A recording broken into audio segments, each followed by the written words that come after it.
हिमाचल प्रदेश की राजधानी शिमला समुद्र तल से 7,460 यानी 7,460 फीट की ऊंचाई पर स्थित एक बहुत ही खूबसूरत हिल स्टेशन है। फैमिली, यार दोस्त, हनीमून कपल, हर कोई शिमला एक ना एक बार जरूर आना चाहता है, क्योंकि शिमला है ही इतना खूबसूरत। शिमला की खूबसूरती का अंदाजा आप इस बात से भी लगा सकते हैं कि अंग्रेजों के शासनकाल के दौरान शिमला गर्मियों में भारत की राजधानी हुआ करता था। तो आइए अब बात करते हैं शिमला आप कैसे पहुंच सकते हैं, कहां कहां घूम सकते हैं, कहां कहां अच्छा खाना खा सकते हैं, कौन से होटल में रुक सकते हैं और कौन कौन सी एडवेंचर एक्टिविटीज आप शिमला में कर सकते हैं। तो सबसे पहले बात करते हैं कि शिमला आप कैसे पहुंच सकते हैं। तो इस बात का अंदाजा लगाना थोड़ा सा मुश्किल है कि आप कौन से शहर से शिमला आ रहे हैं। तो हम दिल्ली और चंडीगढ़ को एक सेंटर पॉइंट मान के चलते हैं। आप by bus, by train, by flight या फिर पर्सनल टैक्सी से भी शिमला पहुंच सकते हैं। बात करें अगर बस की, तो आप दिल्ली के कश्मीरी गेट, ISBT और चंडीगढ़ के सेक्टर 43 बस स्टैंड से आसानी से शिमला के लिए बस ले सकते हैं। बात करें अगर किराए की, तो ऑर्डिनरी नॉन AC बस 531 रूपए लेती है। वॉल्वो दिल्ली से मिनिमम 800 रुपीज लेती है। चंडीगढ़ से ऑर्डिनरी बस की बात करें तो 250 रुपीज और वॉल्वो की बात करें तो 800 रुपीज मिनिमम चार्ज कर सकती है। ध्यान देने वाली बात यह है कि बस या तो आपको शिमला बाईपास क्रॉसिंग पे उतारेगी या फिर आपको न्यू बस स्टैंड उतारेगी, जिसको की तूती कांडी बस स्टैंड भी बोला जाता है। Shimla mall road new bus stand से करीबन 4.5 किलोमीटर दूर है और क्योंकि मॉल रोड पे व्हीकल्स अलाउ नहीं है, तो आप व्हीकल से मॉल रोड नहीं जा सकते हैं। मॉल रोड शिमला आने के लिए आपको न्यू बस स्टैंड से ओल्ड बस स्टैंड आना पड़ेगा। ओल्ड बस स्टैंड तक आने के लिए टैक्सी 200 से 300 रूपए और नॉर्मल बस 10 से 15 रूपए लेती है। ओल्ड बस स्टैंड से आप कार्ट रोड होते हुए शिमला लिफ्ट पहुंच सकते हैं, जहां से आप 10 रूपए के टिकट लेकर सीधा मॉल रोड शिमला पहुंच सकते हैं। आप बाई ट्रेन भी शिमला जा सकते हैं। ट्रेन से शिमला पहुंचने के लिए आपको कालका रेलवे स्टेशन पहुंचना पड़ेगा और उसके बाद कालका से आपको टॉय ट्रेन से शिमला जाना पड़ता है। दिल्ली से कालका रेलवे स्टेशन आप बाई बस, बाई कैब और बाई ट्रेन पहुंच सकते हैं। क्योंकि कैब और बस से कालका पहुंचना थोड़ा महंगा पड़ सकता है, इसलिए ये मैं आपको बिल्कुल भी रिकमेंड नहीं करूंगा। दिल्ली से कालका जाने के लिए ट्रेन सबसे बेस्ट ऑप्शन है और दिल्ली से कालका के लिए काफी सारी ट्रेन भी अवेलेबल है। ज्यादा ट्रेन होने की वजह से मैं सभी का किराया आपको नहीं बता सकता, बट हर एक क्लास का मिनिमम किराया आपको ऊपर स्क्रीन पे शो हो जाएगा। बात करेंगे चंडीगढ़ से कालका पहुंचने की, तो चंडीगढ़ से कालका पहुंचने का सबसे सस्ता तरीका भी ट्रेन से ही है। तो आप चंडीगढ़ से कालका वाया ट्रेन आ सकते हैं और उसके टिकट आप ऑनलाइन बुक कर सकते हैं। ध्यान देने वाली बात यह है कि दिल्ली या चंडीगढ़ से अगर आप कालका बाई ट्रेन आ रहे हैं, तो आपको बुकिंग हमेशा यह ध्यान में रखकर करानी है कि कालका से शिमला की ट्रेन कितने बजे की है, क्योंकि कालका से शिमला की ज्यादा ट्रेन मॉर्निंग में चलती है। तो कालका से शिमला की ट्रेन के टाइम के अनुसार ही अपना दिल्ली या चंडीगढ़ से कालका के लिए टिकट बुक करें, ताकि आपको ज्यादा देर कालका के रेलवे स्टेशन पे समय न बिताना पड़े। तो आइए अब बात करते हैं कि कालका से शिमला के लिए कौन कौन सी टॉय ट्रेन अवेलेबल है और उनका किराया कितना है और उनका टाइमिंग क्या है।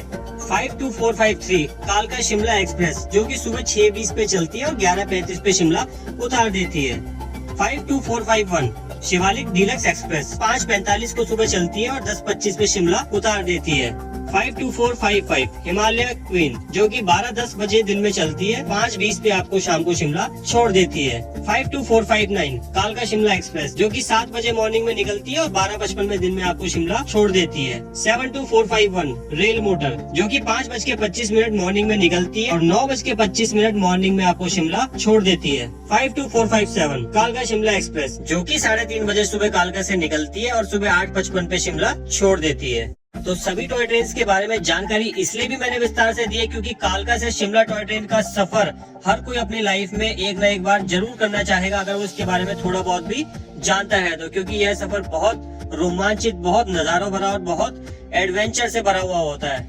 बात करें शिमला फ्लाइट से आने की, तो शिमला का खुद का अपना एयरपोर्ट है, जहां आप अपने शहर से बाई फ्लाइट आ सकते हैं। बट ध्यान रहे कि इस रूट पे किराया थोड़ा महंगा हो सकता है, तो शिमला डायरेक्ट आने के बजाय आप बाई फ्लाइट चंडीगढ़ भी आ सकते हैं, देन उसके बाद वहां से शिमला जा सकते हैं। बात करें अगर टैक्सी की, तो आप बाई टैक्सी भी शिमला पहुंच सकते हैं। चंडीगढ़ से शिमला तक की टैक्सी 3000 से 4000 और दिल्ली से शिमला की टैक्सी 5500 से 7000 रूपए तक ले सकते हैं। डिपेंड ये भी करता है कि आप किस टाइप की कैब बुक कर रहे हैं।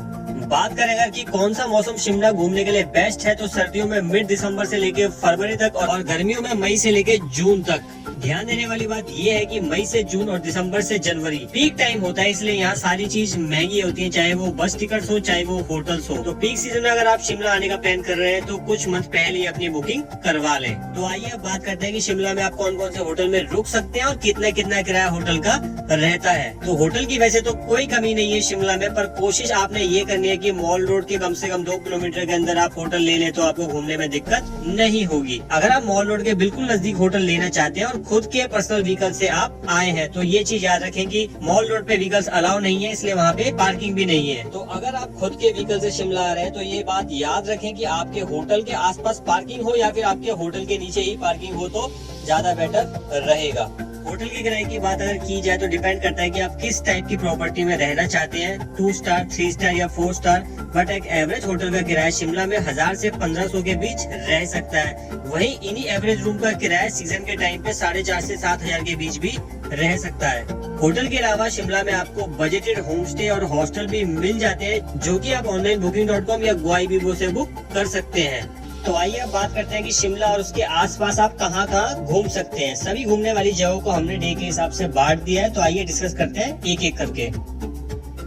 मॉल रोड, तो अगर आप 11 बजे तक शिमला पहुंच जाते हैं और 1 बजे तक भी अच्छे से आराम फरमा के अपने होटल से बाहर आ जाते हैं तो आप सबसे पहले मॉल रोड घूम सकते हैं। मॉल रोड पे आप शॉपिंग, कैफे, रेस्टोरेंट, वॉकिंग और फोटोग्राफी का लुत्फ उठा सकते हैं। यह ब्रिटिश रूल के दौरान बनाई हुई काफी सारी बिल्डिंग्स हैं जो मॉल रोड की खूबसूरती को और ज्यादा बढ़ा देती है। यहाँ काफी सारे फेमस खाने पीने की दुकानें भी है, जैसे कि City Point Bakery, Indian Coffee House, Sitaram and Sons. Sitaram and Sons जो कि अपने लुच्ची चने के लिए फेमस है। लुच्ची आप एक किस्म का कुलचा या भटूरा भी बोल सकते हैं। इसके अलावा त्रिशूल बेकरी, हिमाचल रसोई और इसके अलावा भी आपको यहाँ पे खाने पीने और शॉपिंग की काफी सारी बजटेड दुकानें मिल जाएंगी। आप मॉल रोड रात को भी विजिट कर सकते हैं। रात में लाइटों से जगमगाता हुआ मॉल रोड की खूबसूरती देखने लायक होती है। लोअर बाजार, अगर आप बजट में शॉपिंग करना चाहते हैं तो मॉल रोड के साथ लगा हुआ लोअर बाजार आपके लिए बिल्कुल परफेक्ट प्लेस है, क्योंकि मॉल रोड पे शॉपिंग करना आपको थोड़ा सा कॉस्टली पड़ सकता है, तो आप यहाँ से भी शॉपिंग कर सकते हैं। यहाँ पे आप pashmina shawl, sweater, suit, sari, blazer और भी बहुत सारे चीज कम बजट में खरीद सकते हैं। स्कैंडल पॉइंट, आपको बता दूं, अगर आप राजीव गांधी खेल परिसर होते हुए या शिमला लिफ्ट की तरफ से होते हुए मॉल रोड का सफर शुरू कर रहे हैं तो मॉल रोड के अंतिम छोर पे स्थित है स्कैंडल पॉइंट। यहाँ से एक रास्ता था रिच शिमला को जोड़ता है। बात करें स्कैंडल पॉइंट की तो इसको स्कैंडल पॉइंट इसलिए भी बोला जाता है क्योंकि 1892 में पटियाला के महाराज भूपिंदर सिंह को शिमला की वायसराय की बेटी से प्यार हो गया था और इसी स्कैंडल पॉइंट से वो वायसराय की बेटी को लेके भाग गए थे, तभी से इसका नाम पड़ा स्कैंडल पॉइंट। दी रिज शिमला, दी रिज एक खुला मैदान है जहाँ एक तरफ आप क्राइस्ट चर्च तो दूसरी तरफ आप इंडियन फ्लैग को लहराते हुए देख सकते हैं। क्राइस्ट चर्च की बात करें तो अंग्रेजों द्वारा ये 1857 में बनवाया गया था और इसकी खूबसूरती देखते ही बनती है। द रिज से आप एक तरफ खूबसूरत पहाड़ तो दूसरी तरफ आप जाकू मंदिर में लगे हुए हनुमान जी की मूर्ति देख सकते हैं। इसके अलावा यहाँ से आप ब्यूटीफुल सनसेट भी देख सकते हैं। View point Shimla, Christ church के बराबर से निकलता हुआ एक रास्ता आपको जाकू मंदिर लेकर जाता है। इसी रास्ते पे थोड़ा सा ऊपर चलते ही आपको एक हट जैसा प्लेस मिलता है जिसको व्यू पॉइंट के नाम से भी जाना जाता है। आप यहाँ से पूरा शिमला अच्छे से देख सकते हैं और पूरा रिज का मैदान आप यहाँ से बहुत अच्छे से देख सकते हैं, जिसकी खूबसूरती देखते ही बनती है। तारा देवी टेम्पल, तारा देवी मंदिर शिमला से करीबन 12 किलोमीटर की दूरी पर स्थित है। इस मंदिर को 1766 में राजा भूपिंदर सिंह ने बनवाया था। यहाँ पहुँचने के लिए आप शिमला के ओल्ड बस स्टैंड से कैब या बस ले सकते हैं और यकीन मानिए एक बार यहाँ पहुँचने पे आपका यहाँ से जाने का मन बिल्कुल भी नहीं करेगा, क्योंकि मंदिर थोड़ी सी हाइट पे और यहाँ से पूरा शिमला नजर आता है। आसपास के पहाड़ों का नजारा यहाँ से बहुत ही ज्यादा सुंदर दिखाई देता है। तो आइए अब बात करते हैं डे 2 की। तो डे 2 में आप अर्ली मॉर्निंग उठ के जाकू टेम्पल का ट्रैक कर सकते हैं। जाकू टेम्पल जाकू हिल पे स्थित हनुमान जी का मंदिर है। यहाँ हनुमान जी का 108 फीट का स्टैचू भी है। ऐसा माना जाता है हनुमान जी लक्ष्मण के लिए जब संजीवनी बूटी ढूंढने निकले थे तब उन्होंने यहाँ पे रुक कर थोड़ी देर आराम करा था। Jakhu temple early morning trek करने का सजेशन मैंने इसलिए आपको दिया क्योंकि यहाँ से सनराइज बहुत ही प्यारा दिखाई देता है। जाकू टेम्पल का ट्रैक करते समय सबसे ज्यादा ध्यान देने वाली बात यह है कि यहाँ बंदर बहुत ही ज्यादा है, तो खाने पीने का सामान हाथ में ना लेकर चले, कभी भी आक्रमण हो सकता है। वैसे तो जाकू टेम्पल आप शिमला रोपवे से भी आ सकते हैं, बट अर्ली मॉर्निंग में ये रोपवे नहीं चलता है। रोपवे की टाइमिंग की बात करें तो मॉर्निंग में 9:30 बजे ये स्टार्ट होता है। रोपवे के किराए की बात करें तो एडल्ट 1 वे टिकट 250 रुपीज, एडल्ट 2 वे टिकट 470 रुपीज रहती है। वहीं 3 से 12 साल के बच्चों की टिकट बात करें तो रोपवे का ticket 200 rupees for one side and 390 rupees for both side रहता है। कुफरी, बात करें अगर कुफरी की तो कुफरी शिमला से 13 किलोमीटर दूर है। शिमला से कुफरी बाई टैक्सी 800 से 1200 रुपए लग सकते हैं और बाई बस करीबन 40 रुपए कुफरी तक के लग सकते हैं। वैसे तो आप कुफरी किसी भी सीजन में जा सकते हैं, बट कुफरी घूमने का सबसे best season Jan to Feb रहता है। जनवरी में जब यहाँ स्नोफॉल हो जाता है तो यहाँ के नजारे किसी जन्नत से कम नहीं लगते हैं। कुफरी से कुफरी टॉप पहुँचने के लिए या तो आप हॉर्स राइड कर सकते हैं जिसका किराया 500 rupees for up and down रहता है, या फिर आप ट्रैकिंग भी कर सकते हैं।